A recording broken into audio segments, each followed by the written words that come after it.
పాల్గొన్నారు. ఇవన్నీ కూడా వాళ్ళు నాటిక రూపంలో చూపించబోతున్నారు. క్రీస్తు పుట్టుక ప్రారంభిస్తున్నాం.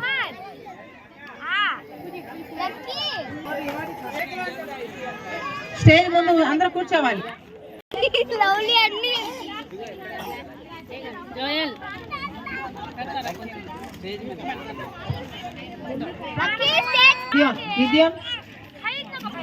క్రీస్తు పుట్టుక మ్యూజిక్.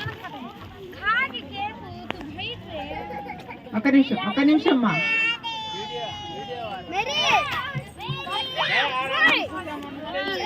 క్రీస్తు పుట్టుక స్టార్ట్ అయింది.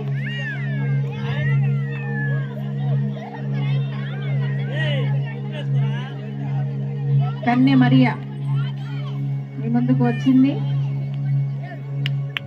అందరూ కామ్గా ఉండాలి కొంచెంసేపు వరకు.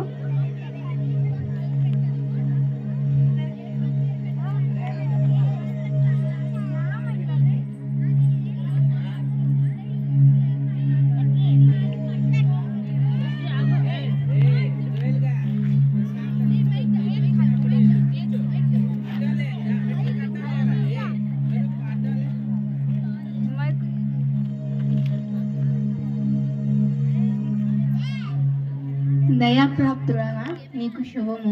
మరియా భయపడకుము, దేవుని వలన నీవు కృప పొందితివి. ఇదిగో నీవు గర్భము ధరించి కుమారుని కని ఆయనకు యేసు అని పేరు పెట్టదు. ఆయన సర్వోన్నతుని కుమారుడు అనబడును. ఆయన రాజ్యము అంతం లేనిదై ఉండును. ఆయన దావీదు సింహాసనాసీనుడై యుగయుగములు ఏలును. పురుషుని ఎరగని దానిని ఇది ఎలా జరుగును? పరిశుద్ధాత్మని మీదకు వచ్చును. సర్వోన్నతుని శక్తి నిన్ను కమ్ముకును. కనుక పుట్టబోవు కుమారుడు దేవుని కుమారుడు అనబడును. ప్రభు దాసురాలని నీ మాట చెప్పున నాకు జరుగును గాక.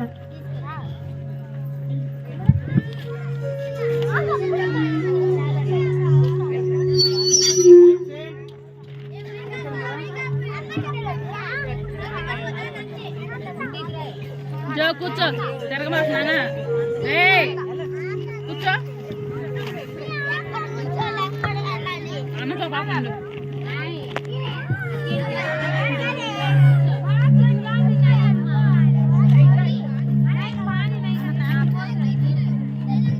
వదినా విన్నావా ఈ విడ్డూరం? ఏంటిదిరా విడ్డూరం? మేరీ గర్భవతంట. ఏంటి మన మరియానా? అదే కదా విడ్డూరం.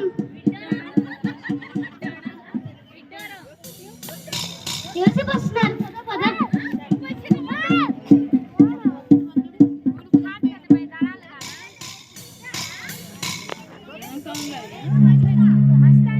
ఏంటి మరియ గర్భవతియా? ఇది ఎలా జరుగును? దేవునికే తెలియాలి. ఏదేమైనా ఆమెను అవమానపరచకుండా రహస్యంగా విడిచిపెట్టాలి.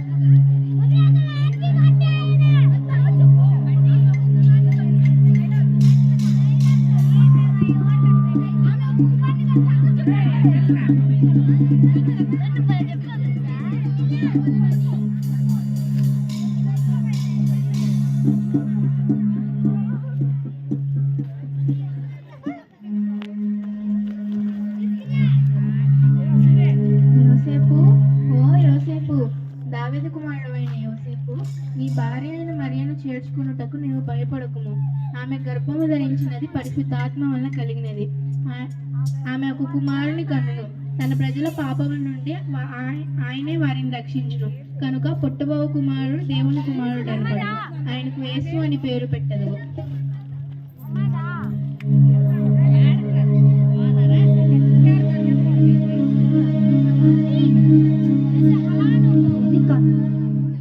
ఇది కళ. మరియ దేవుని ద్వారా కృప పొందింది. నేను ఆమెను అవమానించి తప్పు చేశాను.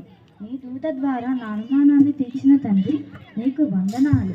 నేను వెంటనే మరియ వద్దకు వెళ్ళి ఆమెకు తోడుగా ఉంటాను.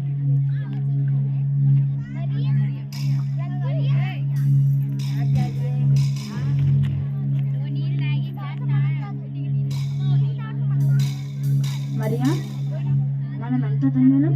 లోక రక్షకుడైన యేసుక్రీస్తుకు తల్లిదండ్రులుగా ఉండే ధన్యత దీనులమైన మనకు అనుగ్రహించాడు. ఇక నుండి నేను నీకు తోడుగా ఉంటాను. అవును యోసేపు, ఆ దేవాది దేవుడికి తల్లిదండ్రులుగా ఉండే భాగ్యము దేవుడు మనకిచ్చారు. మనం ఎంత ధన్యులమో కదా.